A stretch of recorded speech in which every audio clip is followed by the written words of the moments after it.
Otherwise, I'd still be sleeping. Okay. We're going to solve some equations in section 1.5.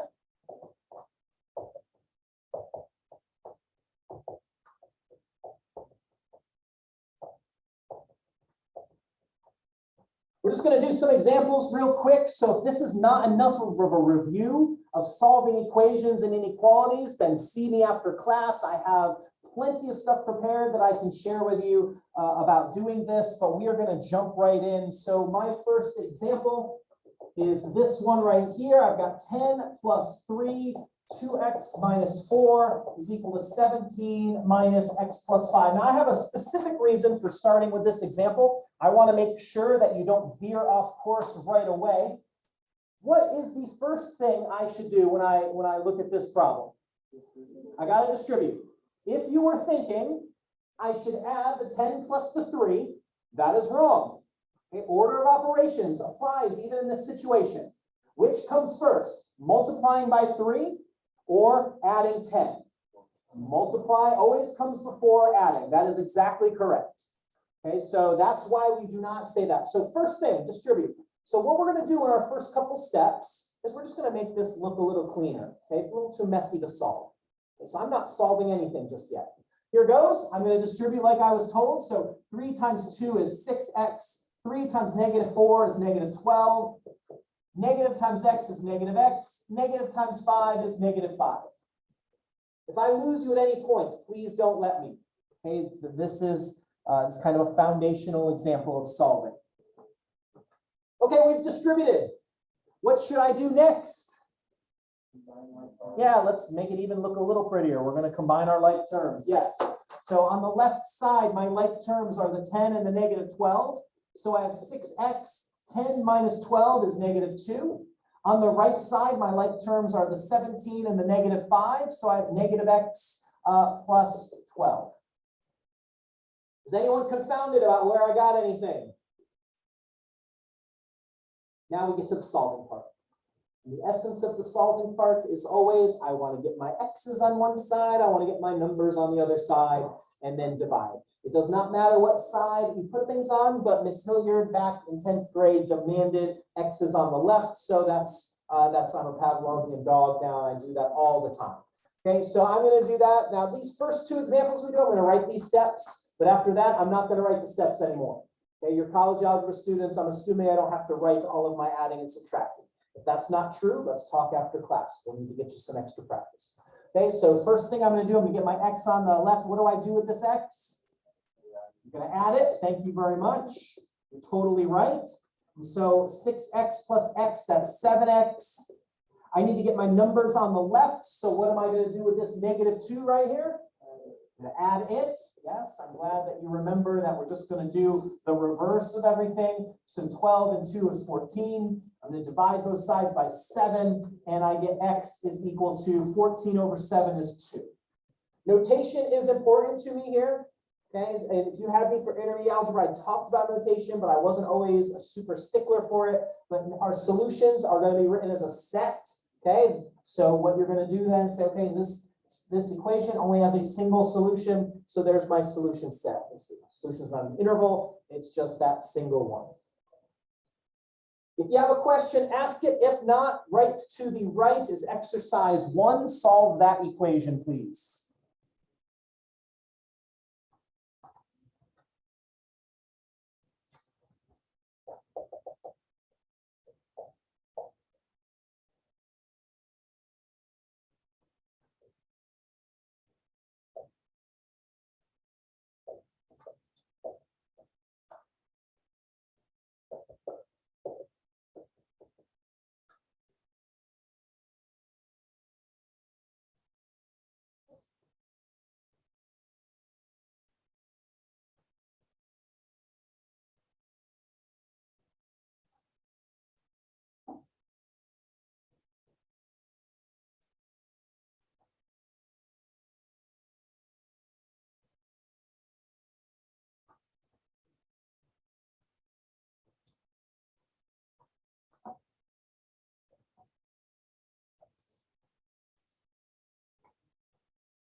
to get started. If you're still working, keep working. We'll meet up at the end.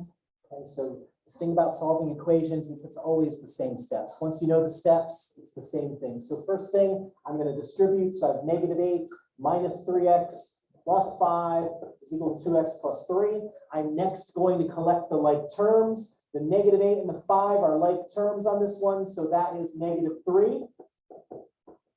I'm going to put my x's on the left, numbers on the right. If you put your x's on the right and numbers on the left, we will have the exact same answer. There will be no distinction between them. So I'm going to subtract the 2x. And I've got -3, -2, that's -5x. Then I'm going to add the 3. 3 and 3 is 6. And when I divide by -5, I get a fraction as my answer. As long as it's not a repeater, if you want to write a decimal using your calculator, that's fine. If you prefer decimals, I'm just going to leave this -6/5. But if you wrote 1.2, that is great as well. So here is my solution set, -6/5. Anything we need to talk about in more detail before I move on? Don't let me assume anything. Yes? Does it have to be in a solution set thing, or can it just be x is equal to? It has to be in a solution set thing, yes. Notation is important to me because, again, I told you first day, if this is not true for you, I'm assuming most of you, your goal is pre-calculus, okay? That's why you're here, and that's your next step. When you get to pre-calculus, there's even more details you have to consider. So getting good with these basic things and writing them properly is going to be very helpful when you go to do identities and all sorts of fun stuff that you're going to love when you get to pre-calculus. I've got one more example I'm going to do, and then I'm going to have you do a couple just because I know one of our favorite things to encounter in algebra is fractions. I know you've been dying to see some. So now, here we go. So I've got x plus 7 over 6, 2x minus 8 over 2 is equal to -4. And I want to solve this equation. Well, that's definitely not in the format that I want to go ahead and solve it. So probably you were taught at some point that the first thing I want to do here is I want to get rid of those fractions. Okay, they're scary. They make my heart beat faster, blood pressure go up, all that stuff. So what we're going to do, again, in case you don't remember, what I teach my students to do is we are going to clear the fractions.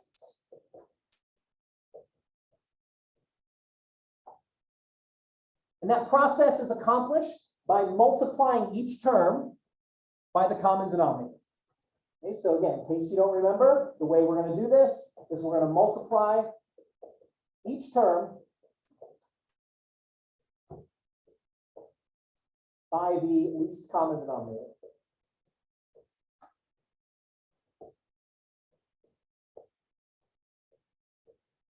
Now, math secret, you can really use any common denominator you want. But I'm going to try to use the least one to keep my numbers simple. And so looking at this problem over here, I have two fractions. I have two denominators. I have a denominator of 6. I have a denominator of 2. What is the lowest common multiple between those two things? 6, yes. Now, if you have no idea how to find a common denominator or common multiple, see me after class. I have some videos that I share, and they take just 4 or 5 minutes, and you can watch and you can do a little practicing. That way you can get up to speed on finding your common multiples. Now, if you did happen to say, you know what, I'm just going to go and say 6 times 2 is 12 and use that, that will work for you. Okay, so that's fine. But I'm going to use 6 because 6 is the least common denominator. So I'm going to multiply each of my terms. I've got 3 terms here. All this stuff right here is a term. All of this is a term. And then we've got the -4. Don't forget that, even though it's not a fraction. Most common mistake. Okay, don't forget that that's a term. So I'm going to multiply each of these by 6. So I've got 6 over 1. I'm just going to put this over 1 so that I don't accidentally multiply the denominator by 6. I'm going to squeeze in a 6 over 1 right there. And then I'm going to squeeze in a 6 right over there.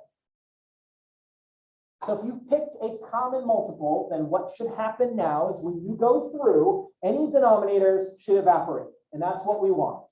And then this problem is just going to become just like one of the other problems we did a moment ago. So on the first fraction, I've got x plus 7 over 6. I'm multiplying that by 6 over 1. What happens to the 6's on this one? They cancel. I got 1 in the numerator, 1 in the denominator. 6 divided by 6 is 1. It's gone. See you later. So I'm left with x plus 7. Anyone lost on where we got the x plus 7 from? Plus? The next one is 2x minus 8 over 2 times 6 over 1. What happens between the 6 and the 2? You divide. What is 6 divided by 2? Yeah, 2 goes into 6 and leaves 3. Well, good. No more denominator. That's exactly what I wanted. And what I'm also going to do as I write this down is I'm going to take that 3 that's left over and I'm going to distribute it times the numerator. So 3 times 2x is 6x. 3 times negative 8 is negative 24. Anyone confounded about where I got the 6x minus 24 from? Please never let me move on. I'm having a great time up here, but if you're not, you should tell me so that we can figure out what's going on. On the other side, I've got negative 4 times 6. Please don't forget to multiply this by 6 as well, even though it's not a fraction. We've got to keep our equation in balance, so you have to multiply every term by the 6. That's the hard step. Probably the hardest thing we're going to talk about in this section is these fraction problems. From here, I'm going to speed it up a little bit. So collecting my like terms, x plus 6x is 7x. 7 minus 24 is negative 17. I only have one x term, so I don't have any x's to move around. So I just got to move that 17. I'm going to add 17 to both sides. I'm not going to write down the step. If you need me to, let's talk about that. So 7x, when I add the 17 over there, I get negative 7. I'm going to divide both sides by 7 now, and I get x is negative 1. So my solution set is the set with negative 1 in it. Are we good on these steps? Trying to teach you like college algebra students. All those days in intermediate algebra have to mean something, so we don't have to write as much stuff down. If you do need to write the stuff down, please by all means write it. Just saving a little, ink's expensive. All right, next one. Do exercise 2. It's almost an identical problem, same sort of thing.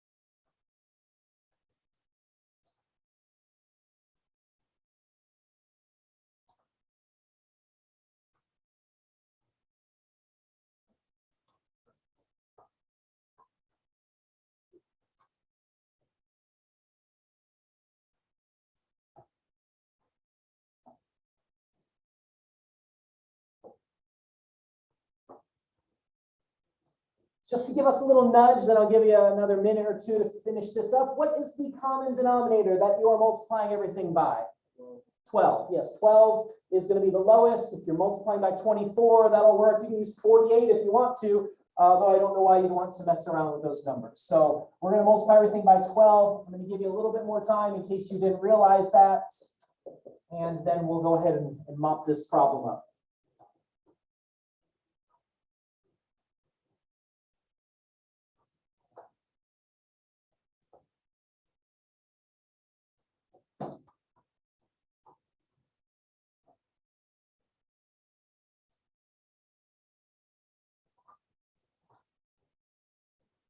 So we multiply by 12. What happens between the 12 and the 3 right here? What does that become? 3 goes into 12, leaves 4. Now I will distribute. 4 times 2x is 8x. 4 times 1 is 4. And there we go. The next one, the 12 and the 4, what does that reduce to? 3. Now I'll distribute. 3 times x is 3x. 3 times negative 1 is negative 3. Are we doing okay? Everybody tracking with me? You made a mistake. Do you see where you made it? And then over here on the other side, 2 goes into 12 6 times, and 6 times 13 is 78. And now, just like the other problems, again, once you've done one linear equation, you've done them all. Okay, there's no difference in procedure. Simplify stuff. X is on one side, numbers on the other, so you can divide. So 8 and 3 is 11x. 4 minus 3 is plus 1. Subtract the 1. and then divide by 11. And there's my answer, 76. Nope, that's not my answer. I did say that with confidence though. 77 divided by 11 is 7, even better. There we go. We're going to do another fraction problem. It's the same problem. It's just written in a little bit different notation. So I just want you to see both looks to this. So exercise 3 says this. I'm going to get you started on this. We've got 7 over 3 times 2x minus 1 is equal to 1 over 5x plus 2 over 5 times 4 minus 3x. The difference between this problem and that is just notational. Instead of writing my terms as one big fraction, they just wrote in this one the 7/3, the fractional part of it out front. Like we could have written this as 1/3 times 2x plus 1. The reason I mention this is sometimes there's confusion. When I find the common denominator, what do I multiply it by? So when you multiply the common denominator by this, you don't have to multiply it by the fraction and inside. Okay, you don't have to do that at all. This is all one term. Okay, that's all one term. This is all one term. So when you multiply by the common denominator, just multiply by the fraction on the front. And then whatever's left, you'll distribute right after that. Okay, so give it a try. Find the common denominator, multiply each of the 3 terms by that, and then see what you get.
What's the common denominator you're multiplying by? Yeah, 15 is good to use.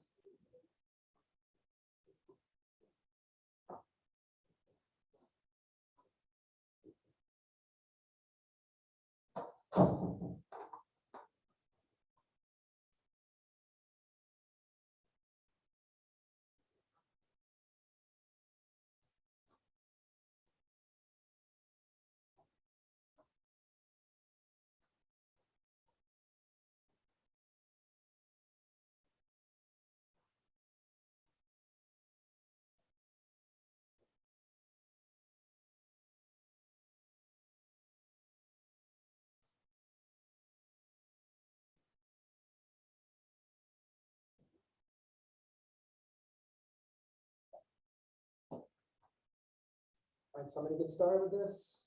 We'll meet at the end if you're still working. That's totally good. And this first one, the 3 goes into 15 5 times. I'm going to take this. I don't want to go too many steps all at once on this problem because I think this is our hardest problem of the day. Okay, so I've gotten rid of the fraction. And so now what that leaves out in front is 7 times 5 is 35. If you distributed that all in one step, that's fantastic. Then equals, on the other side, the 5 goes into 15 3 times. And so 3 times 1x is just 3x. Then here, 5 goes into 15 3 times. And so 3 times the 2, that's right there, is 6. Let me stop, because that's probably the hardest thing that we will do in this section. I want to make sure are we all straight on where these numbers came from? We're doing okay. Any questions at all?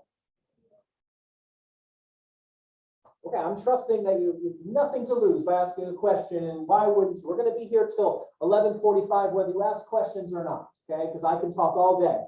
So you already know that. So here we go. Now I'm going to distribute. So 35 times 2 is 70x. 35 times -1.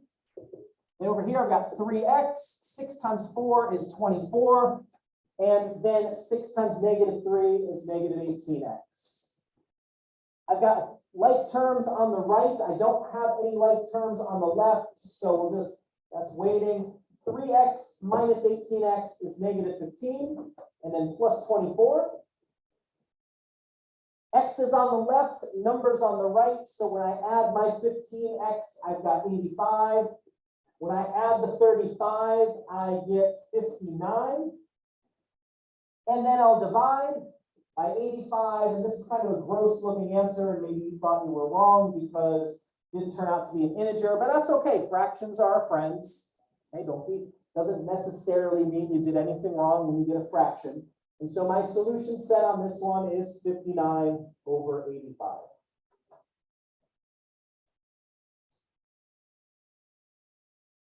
Any questions before we press on to the next thing? That's equations. We'll probably get to the bottom of the first page, and then we'll save the second page of this handout for next time. So just to let you know what our approximate progress is going to be. All right, I don't want to rush, but I don't want to bore you more than I need to. So I'm going to move on. Inequalities, not too much harder than solving an equation. There's just one little thing you have to remember. Does anyone remember when you're solving an inequality, what is the one procedural thing that sometimes happens you have to remember? I heard so, yeah, you flip the sign. When do you flip the sign? When you divide by a negative or multiply by a negative. Okay, if you add or subtract, no flipping the sign. When you multiply or divide by a positive, no flipping the sign. It's only when you multiply or divide by a negative. So here we go. Here's my first example, and then I've got one for you. So this is 3x minus 2. Then I've got some parentheses. That looks great. Less than or equal to 2x plus 1. All the rest of my process is the same. Distribute, like terms, x's on one side, numbers on the other, so you can divide. There's virtually no difference until you get to the end of this problem. So here we go. I've got 3x and then negative 4x, negative 8 when I distribute. Next thing I'm going to do is I'm going to collect those like terms. So 3x minus 4x is negative 1x.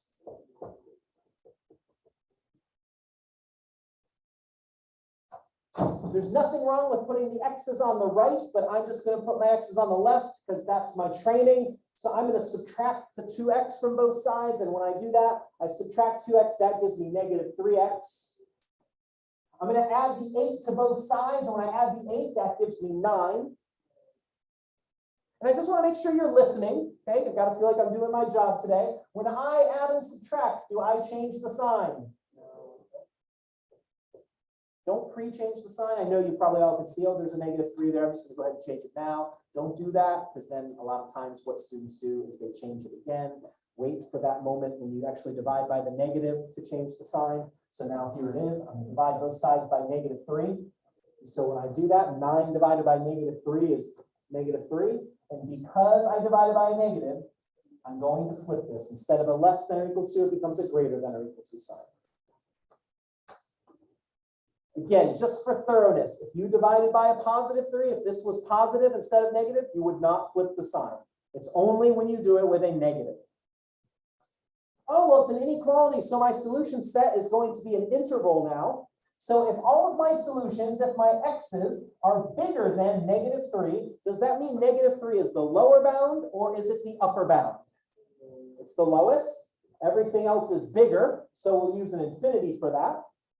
We always use a parenthesis at infinity, and then because of the equal, we'll use a bracket on the other side. And there's my interval answer. There's my solution set. Is there a question about any part of that? Do the one just to the right. Exercise 4, another inequality.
All right, so one of my purposes for this problem, of course, is just to get you to practice, but I want to make sure that we understand or remember the whole when do we flip the sign.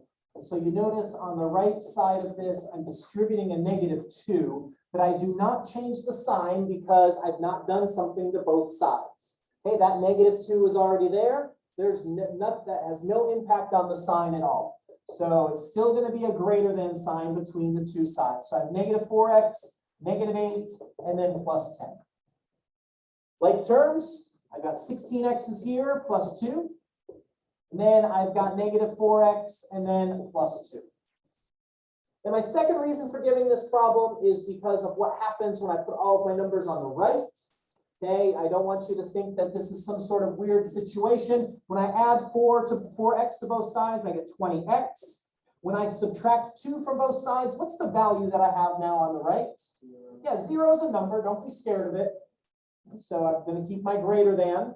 This is not anything like undefined or anything. That is defined. 0 is quite clear what it is. I'm going to divide both sides by 20, and I get 0. Notice I did not flip the sign because I divided by a +20 on this situation. So now all of my values are bigger than 0. Once again, that means 0 is the lower bound, and then infinity is the upper bound. This time I have no equality, so we put a parenthesis. Anything I need to clean up or clear up before we move on to our last problem? We each got one more for today.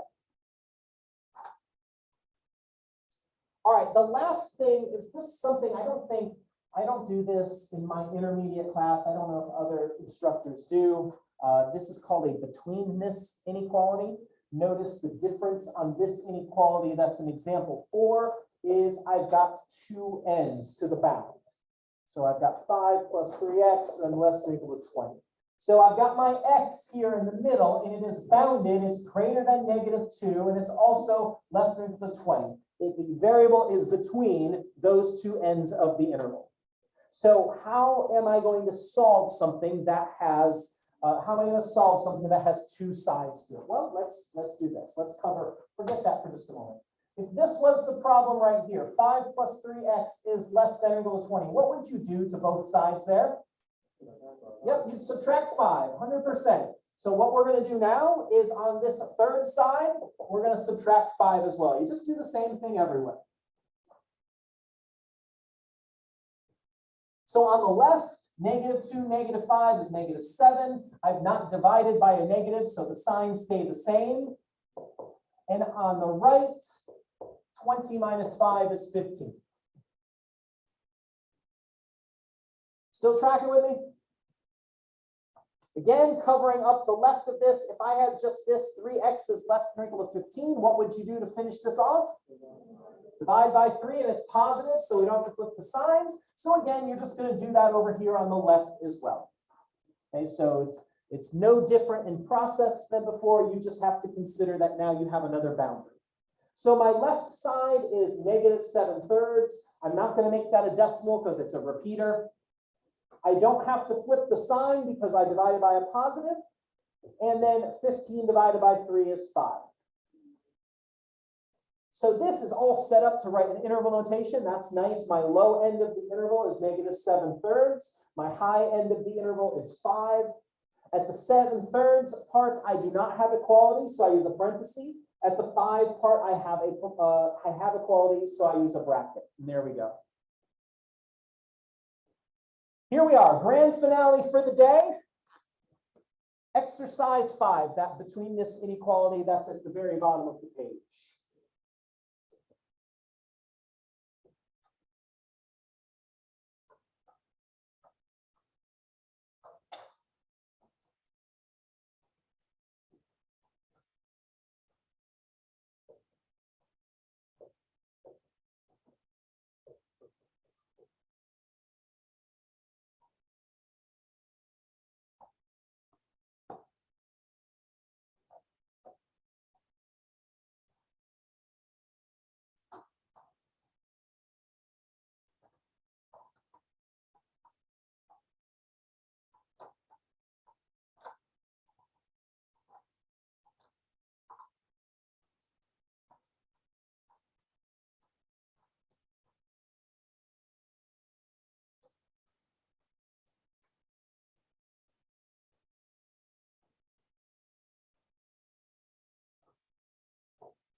Finishing up. I've got 3 sides to this, so first thing I'm going to do is I'm going to add 2 to every side. And so -8 plus 2 is -6. In the middle, I just have 4x. On the right side, I have 16.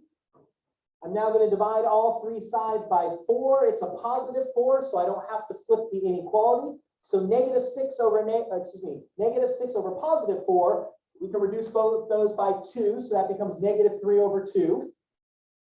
4 over 4 becomes 1x, and then 16 over 4 becomes 4. So my boundary, my interval is -3 over 2 to 4, a parenthesis at this side because there's no equality, a bracket at this side because there is. If I can do anything to help you out, please stop by and let me know or send me an email. Otherwise, I hope you have an amazing rest of your day. I'll see you Thursday.